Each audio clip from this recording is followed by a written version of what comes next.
Quand les pompiers ont ouvert la porte, elle était en travers devant la porte. Sa porte d'entrée n'était pas fermée. Elle était en biais ici. Nous, on a vu ça et ça, mais moi, j'étais derrière les pompiers. Et je l'ai vu quand il a ouvert la porte. Je l'ai vu et il m'a poussé, il m'a dit « foutez le camp de là ».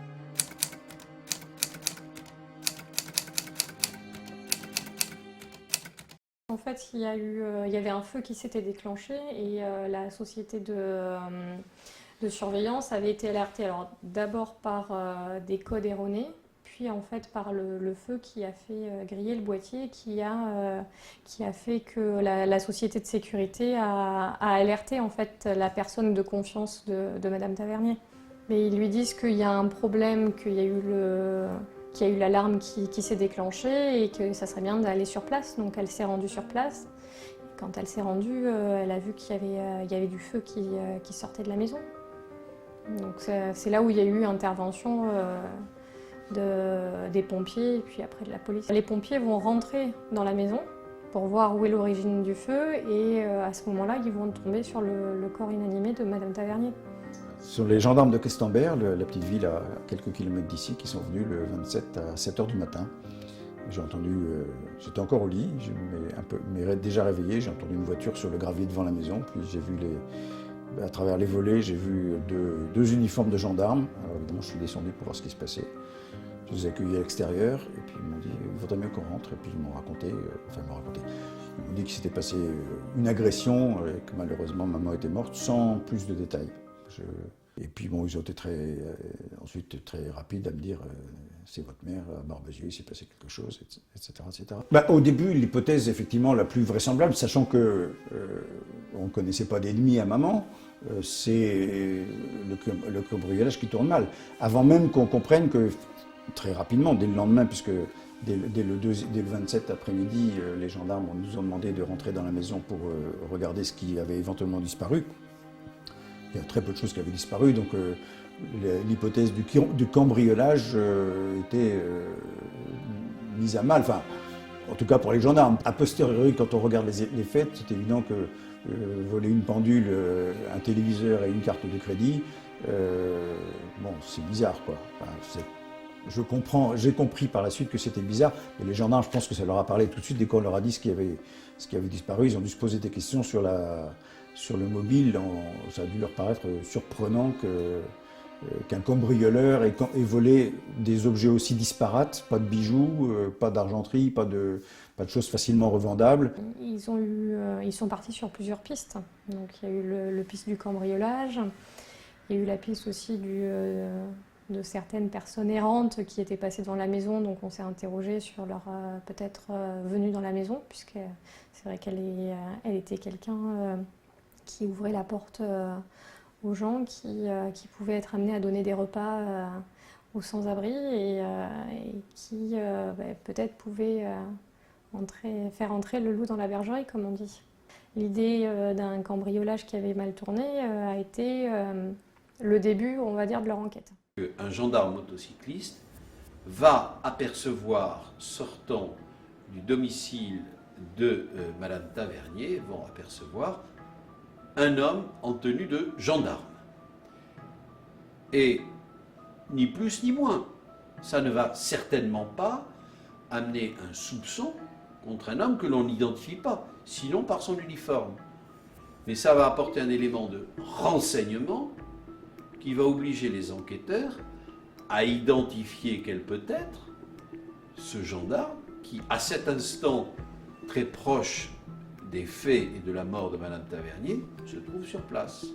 Et là, effectivement, il va y avoir un travail d'investigation par élimination extrêmement important. Je pense que c'est surtout qu'ils avaient plusieurs pistes et qu'ils ont exploité toutes les pistes en même temps. Alors certes, la question du vol a préoccupé une partie importante du début de l'enquête, mais très rapidement, ils ont fait aussi des investigations pour savoir qui des gendarmes actuels, mais aussi des anciens gendarmes qui étaient intervenus déjà chez Madame Tavernier, qui auraient pu avoir une raison logique de se trouver sur place et qui pourraient donner des renseignements, devaient être aussi exploités. Et on a cherché, les gendarmes sont partis de 7 indices pour trouver qui pouvait avoir porté un t-shirt de gendarmerie ce jour-là à la maison. Ils avaient une liste, je crois me souvenir, de 5000 noms de gendarmes, anciens gendarmes, réservistes, etc., etc. Enfin, des gens susceptibles d'être passés par Barbezieux à un moment ou à un autre, de connaître maman plus ou moins, de l'avoir rencontré professionnellement ou pas, et d'être là. Et ils avaient cette liste et ils sont partis sur 7 indices. Mais cet indice ne prouvait pas du tout que... au départ de l'enquête, ils n'imaginaient pas une seconde, je suppose, que le porteur du t-shirt de gendarmerie qui était vu en sortant de la maison était lui-même un ancien gendarme auxiliaire. On a lancé le filet pour essayer d'avoir des renseignements. J'imagine qu'au départ, c'est simple. Ce monsieur Mathieu Buelens a quitté le corps de la gendarmerie depuis peu, le 11 juin. Et on veut l'interroger pour lui demander, est-ce que ce serait vous? On va lui demander si c'est lui. Bon. Et il va très rapidement avoir une attitude qui va interroger ceux qui l'entendent et va, dans les contradictions qui sont notamment ces contradictions d'emploi du temps qu'il va donner, va amener les enquêteurs à vouloir le placer en garde à vue pour poursuivre cette audition. Donc, Buelens, qui est convoqué au départ comme simple témoin, ancien collègue de gendarmerie, va rapidement susciter des interrogations qui vont amener les enquêteurs à le placer en garde à vue. Alors, on a appris les choses très, très tardivement, parce que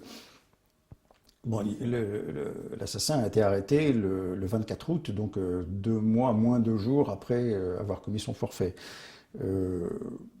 Sur le moment, on nous a simplement dit qu'il avait été arrêté et qu'il avait reconnu les faits, au moins une partie des faits, puisqu'il a reconnu avoir porté un coup de couteau sur les 40 qu'il a donnés, mais enfin c'était suffisant pour pouvoir le mettre en examen, et donc il était incarcéré à Angoulême à ce moment-là. 2 mois, vous disiez tout à l'heure, c'est à la fois long, c'est vrai que quand on attendait 2 mois, au bout de 2 mois, toujours rien, enfin presque 2 mois, pas de nouvelles... C'est long, mais en même temps, quand on y réfléchit, 2 mois pour arrêter quelqu'un qui n'a laissé que très peu de traces, qui n'a pas été vu le jour des faits, etc., c'est finalement assez rapide. On se trouve en présence d'un acte sordide, sans mobile révélé, sans mobile apparent, et qui permet d'imaginer tout.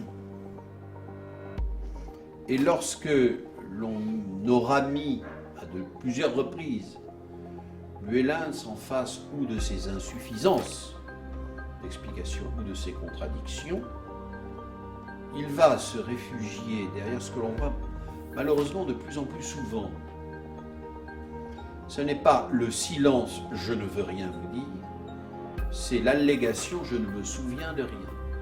Alors, Buelens affirme qu'il se souvient très bien de ce qui s'est passé avant, il le décrit.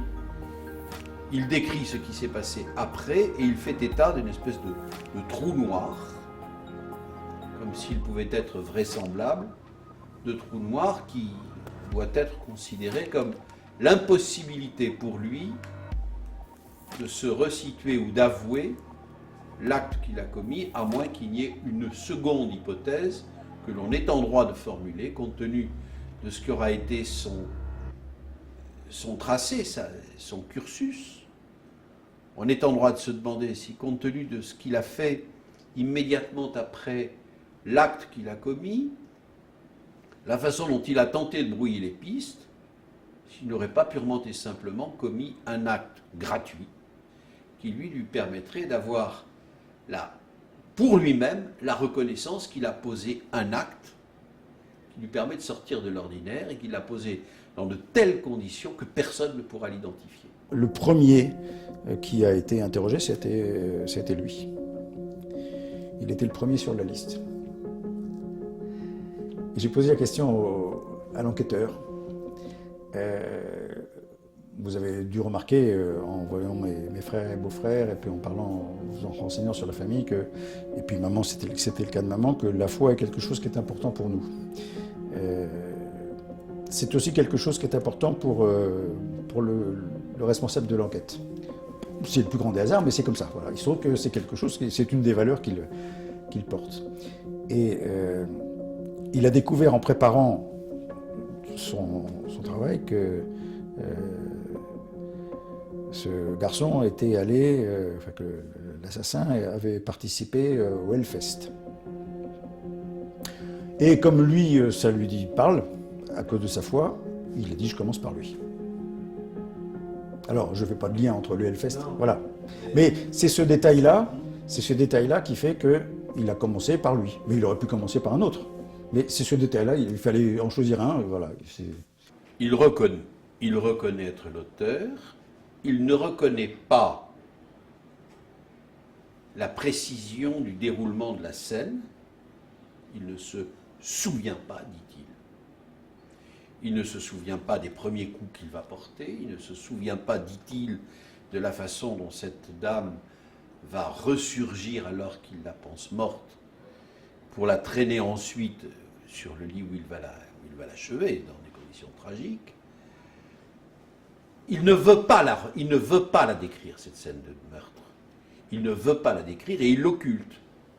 Au niveau du pourquoi, nous n'avons pas, et nous risquons de n'avoir jamais, aucune réponse. Ce ne serait malheureusement pas la première fois dans une affaire tragique où l'on n'aurait pas de réponse, mais là c'est particulièrement lourd de conséquences. C'était très important pour tout le monde de le voir et c'était essentiel pour beaucoup de le voir. Il y a beaucoup de membres de la famille qui m'ont dit « j'ai besoin de le voir ». D'abord quand il est rentré dans le box, je ne l'ai pas reconnu. J'avais vu sa photo et je ne l'ai pas reconnu. J'ai vu quelqu'un dans le box et je pensais que c'était, je sais pas, un huissier, enfin... Et puis non, c'était lui, mais je ne l'ai pas reconnu. Il paraît que la prison change physiquement les gens, mais c'est clair que je ne l'ai pas reconnu. Je lui en veux, c'est évident, d'avoir tué ma mère, de m'avoir privé de ma mère, de l'avoir tué dans ces conditions atroces, etc. etc. Mais c'est réglé, si vous voulez. Dans mon cœur, l'affaire est réglée. Ce qui ne veut pas dire que la peine qu'il a eue en première instance et celle qu'il aura en deuxième instance, s'il est condamné, j'ai pas trop de doute en fait, mais bon, tout est possible. Il peut être acquitté, c'est évident, enfin, ça fait partie des hypothèses possibles. C'est pas ça qui compte. Comme je vous disais tout à l'heure, vis-à-vis de moi, l'affaire est réglée. Vis-à-vis de la société, c'est autre chose. Il a commis un crime vis-à-vis de la société aussi. Donc là, il doit payer sa dette vis-à-vis de la société. Mais vis-à-vis de moi, l'affaire est réglée. Donc, ce qui est la quête des victimes, la quête des parties civiles, la quête de la justice en général, qui est de comprendre pourquoi et comment, peut rester sans réponse, ce qui n'empêche pas que celui qui est avéré comme étant l'auteur de l'acte est pleinement responsable de cet acte. Mais c'est vrai que nous connaissons plusieurs cas, et celui-ci en est un, où on n'aura jamais de réponse à la question « pourquoi ?». Pas plus que l'on en a beaucoup sur la question « comment » en cas d'espèce. Je me souviens même, au cours de l'audience, de questions qui lui ont été directement posées par son avocat, qui relayait les questions de l'avocat de la partie civile, pour essayer d'obtenir quelque chose. Bon, pour essayer d'obtenir, on va être concret, pour essayer d'obtenir un résultat pratique permettant d'attendrir quelque peu le juge sur la personnalité extrêmement troublante. Je rappelle quand même qu'il a été condamné très lourdement, avec une peine incompressible qui est extrêmement lourde, à la mesure non seulement de la gravité de l'acte, mais de ce que l'on discerne de sa personnalité. Il se mure. J'estime que la sanction qu'il a eue à Angoulême est juste, sévère, parce que 30 ans de prison, dont 20 de réclusion criminelle, enfin de réclusion, de peine de sûreté, 30 ans de réclusion criminelle, dont 20 de sûreté, c'est loin d'être négligeable. Donc c'est beaucoup, mais il a commis un crime atroce, donc voilà, la peine me semble cohérente par rapport à ce qu'il a fait. Dans les 24 heures qui ont suivi l'expiration du délai, on s'est dit, bon, il ne fait pas appel, ouf, c'est terminé. Voilà. Ça nous a soulagé que ça soit terminé.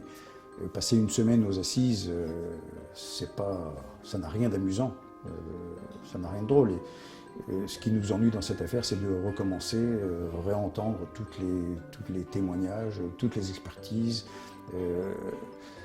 revivre de nouveau tout ça, parce que forcément il faut se replonger dedans, réentendre le médecin légiste qui parle dans le détail de choses qu'on n'a pas envie d'entendre, mais qu'il faut entendre parce que c'est comme ça. Et c'est pas du tout... je n'en veux pas du tout d'avoir fait appel. Il a le droit de faire appel, il a le droit de se défendre, ça fait partie de la règle du jeu. Il l'utilise, j'imagine, qu'il fait appel parce qu'il espère avoir une sanction moindre en appel. Ça, on verra.